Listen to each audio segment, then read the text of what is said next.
Hello, Faru. Mm, this is the main environment of SketchUp. Uh, for building, what we are going to use is mainly the select tool and this move tool that also has incorporated the rotate tool in it. So let's say I want to select a base block. I select it, I go to move, and I will hit the control button in order to copy, or I leave it just to move. So this is just moving. I hit the control button and it creates a copy. I can select a distance, so let's put 3 meters away, and it copied CORKBRICK 3 meters away. I'm sorry about that. So let's hit it and create a small structure. We can just select the cork bricks.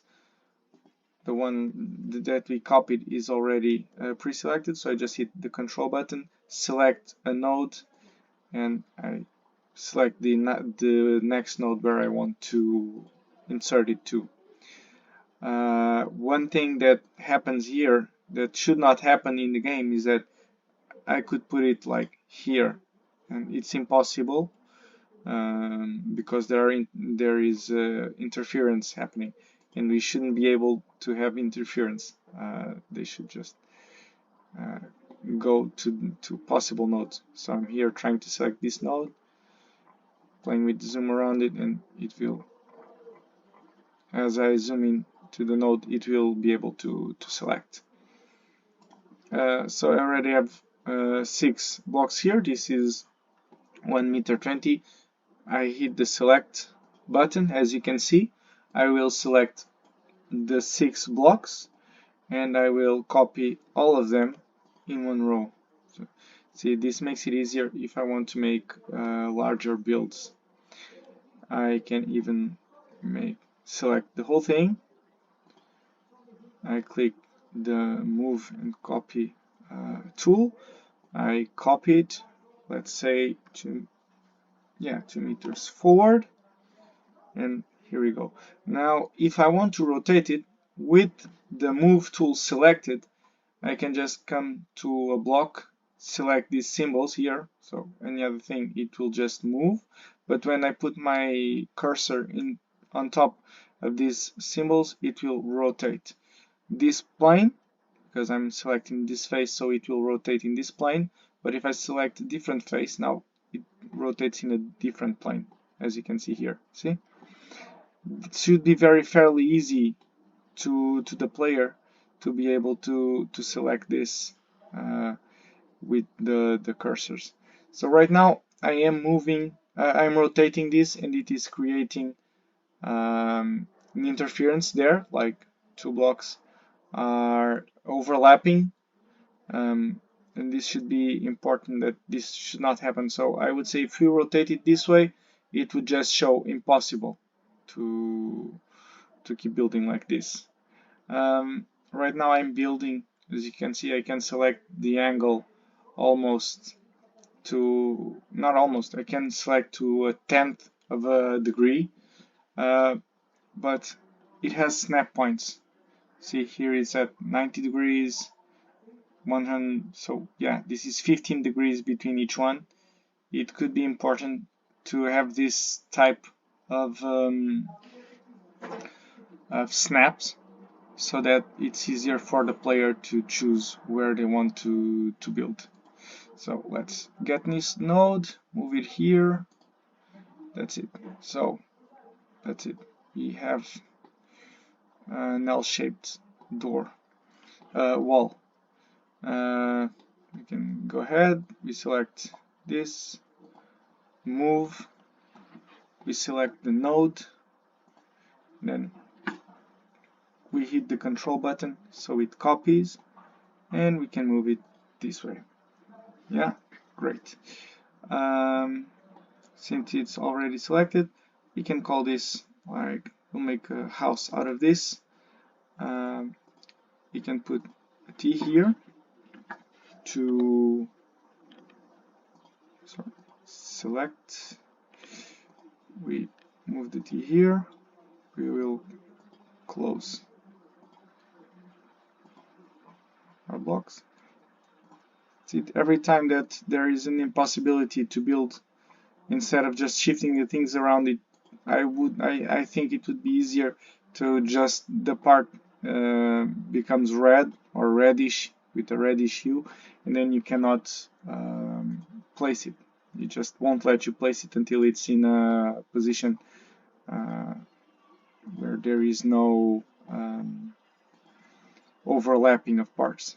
So I just select this, and then I will copy based on this. I select the 1D, select the node, copy, select the node, copy, select the node, copy, select the node, copy. Yeah, and then I can select multiple ones. Okay. And repeat, select the node, copy. We won't be able to put there because it's going to use a 2D there. So we select the rest of the blocks, we move it, we select the node, hit the control to copy again, and then we place it where we want to place it. Let's get the 2D to use, select the node, put it where we want, copy using the control button, then we move it, we rotate it like this. Let's say we rotate it wrong, the player rotates it wrong. It comes right here. Oh, it will not let him assemble. That's in our scenario, this would not be possible. So the 2D would become reddish, like a red hue or a painted red or something like that, and it will not allow to place it. So it comes back, we rotate it again to a better position, select the node, and now it accepts. So we now need 1, 2, 3, 4, 5, 6, 7, 8, 9, 10 1D. So 1, 2, 3, 4, 5, 6, 7, 8, 9, 10. We hit the move button, control, and now we can copy. We copied to, let's say, 5 meters to the side so it doesn't interfere in any way. Select the rotate cursor, then we move it, select the node, and we place it where we want it. At this point I think it's fairly easy to understand the building mechanism, and we would now put 2Ds on it. So 1 2D, now let's copy it all the way around,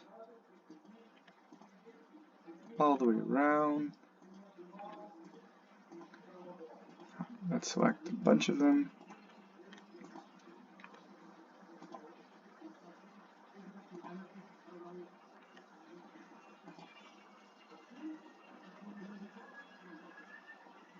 Here we go.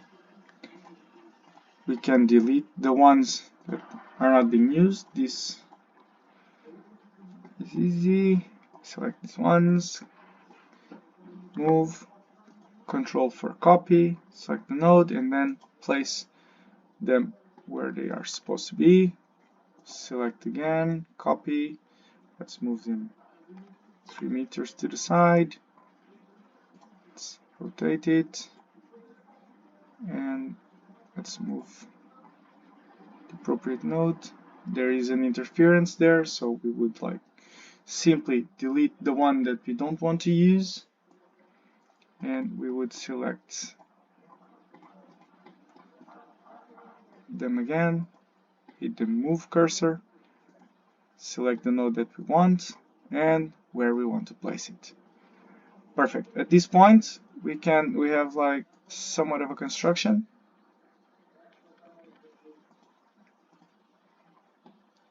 Yeah, so let's get like this.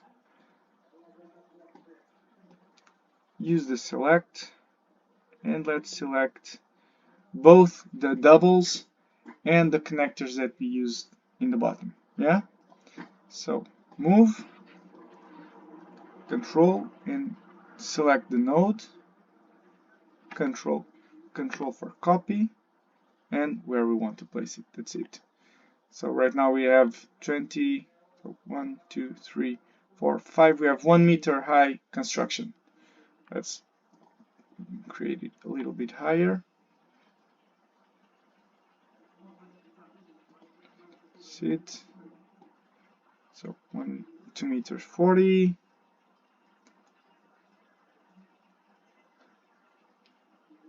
1 meter 40, 1 meter 8, and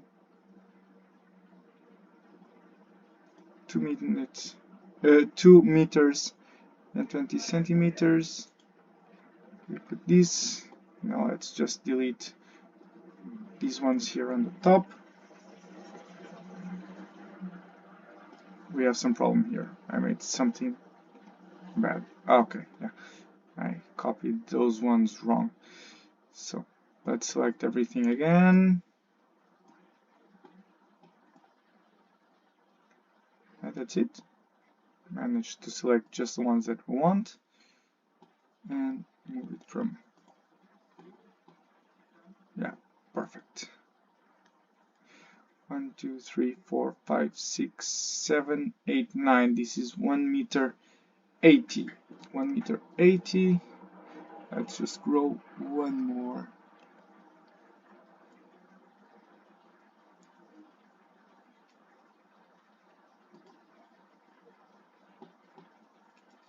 That's it. And now we would be able to put here our logs. This is what I think would be probably hardest because we have no quick way to create a log here, but we would be able to do something more or less like this inside of the game.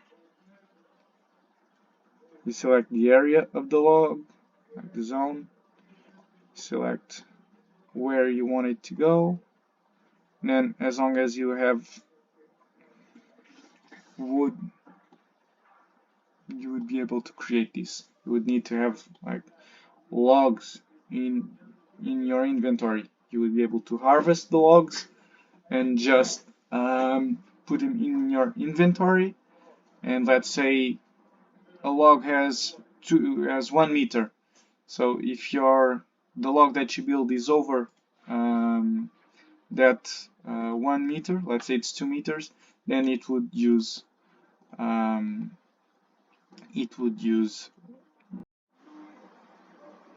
sorry, we had a little blip here.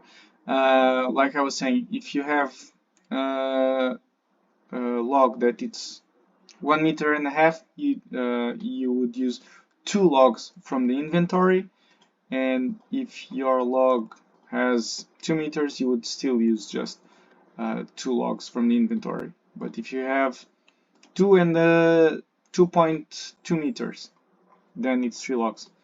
Do you understand where I'm going with this? So here we go. Just making this component here in Sketchup. You need to select all faces to make it one single component, which is not very ideal. In the game, my idea, this would be done automatically. Okay. So yeah, let's call it log. So then we would be able to copy the logs. Just copy.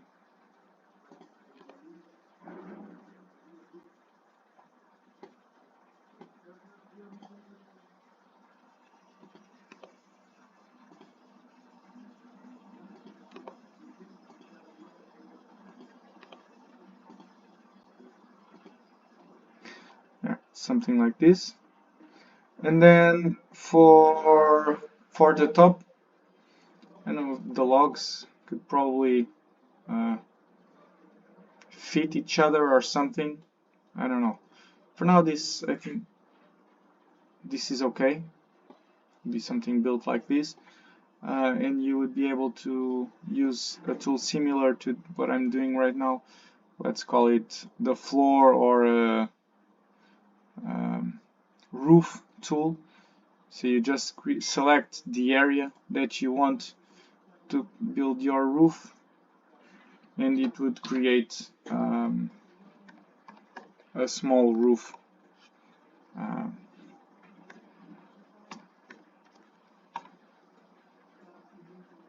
Sorry, I have to select the comma, not the dot. Yeah. And again, instead of me selecting the whole things here, the faces to create the component, it would create the component automatically when you extrude something. So you just create the area, and the extrusion comes automatically. It can be like 1 centimeter or something like that. So make component roof. Also, ideally, when we create something like this, it would already have some type of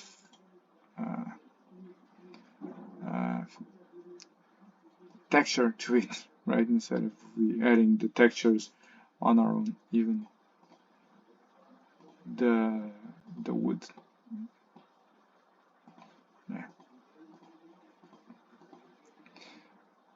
There are a couple of steps here that we wouldn't need to use in the game, but yeah, with this we already have somewhat of protection or a house or something where he could put some things. Yeah, I don't know. It's just how I envision the assembly of CORKBRICK structures in CORKBRICK Play. Any questions? We'll discuss after you receive this. Bye bye.